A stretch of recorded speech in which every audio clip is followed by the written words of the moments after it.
ಎಲ್ರಿಗೂ ನಮಸ್ಕಾರ. ಎಚ್.ಎಸ್. ವೆಂಕಟೇಶ್ ಮೂರ್ತಿ ಒಂದು ಪ್ರೇಮದ ಕಾವ್ಯ ಬರೀತಾರೆ. ಆ ಕಾವ್ಯದ ಹೆಸರು ಎಷ್ಟೊಂದು ಮುಗಿಲು. ಈ ಕಾವ್ಯದಲ್ಲಿ ಏನಿದೆ ಅಂದರೆ, ಈ ಪ್ರೀತಿಲಿ ಬಿದ್ದೋರು ನೋವು, ನಲಿವು, ಏನೇನು ಸಂಕಟ ಪಡ್ತಾರಲ್ಲ ಅದನ್ನೆಲ್ಲ ಅದ್ಭುತವಾಗಿ ವರ್ಣಿಸಿದ್ದಾರೆ. ಕಾಳಿದಾಸ ಹಾಗೂ ಬೇಂದ್ರೆಯವರ ಮೇಘದೂತ ಕಾವ್ಯವನ್ನ ಆಧರಿಸಿ ಸೃಷ್ಟಿಯಾದ ಕವಿತೆಯೇ ಎಷ್ಟೊಂದು ಮುಗಿಲು. ಮೇಘದೂತ ಕಾವ್ಯದಲ್ಲಿ ಬರುವ ಯಕ್ಷ ಮತ್ತು ಯಕ್ಷಿಣಿಯರ ಕಥೆ ಇದೆ. ಕುಬೇರ ಜಗತ್ತಿನ ಶ್ರೀಮಂತ, ಯಕ್ಷರ ರಾಜ, ದೇವಪುರುಷ. ಕುಬೇರನ ಸೇವಕ ಯಕ್ಷ ಶಿವಪೂಜೆಗೆ ಅಂತ ಕಮಲದ ಹೂ ತಂದಿರ್ತಾನೆ.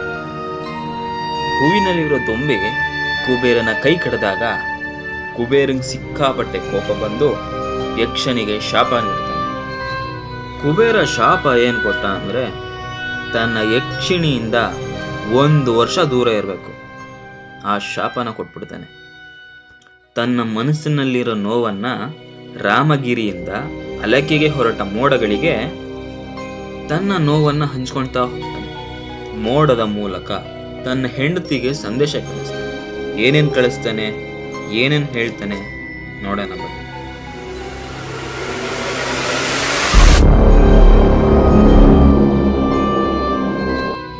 ರಾಮಗಿರಿಯಿಂದ ಅಲಕೆಗೆ ಹೊರಟ ಮೋಡಗಳು ಸಾಮಾನ್ಯ ಮೋಡಗಳಲ್ಲ.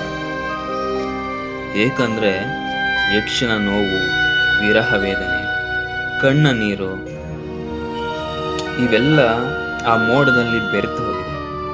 ಅವನ ಬಿಸಿ ಉಸಿರು ಮೋಡಗಳಲ್ಲಿ ಬೇರೆ ಬೇರೆ ಬಣ್ಣಗಳಾಗಿ ಕಾಣುತ್ತಿದೆ. ಮೋಡದ ಹಿಂದೆ ನೋಡಿದ್ರೆ ವಿಶಾಲವಾದ ನೀಲಿ ಆಕಾಶ.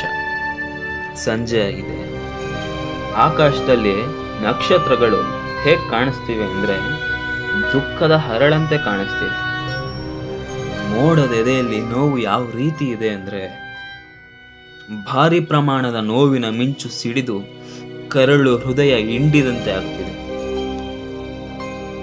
1-2 ಹನಿ ಅಂದ್ರೆ ಮಳೆ ಹನಿ ಕಾದ ನೆಲದ ಮೇಲೆ ಬೀಳುತ್ತೆ.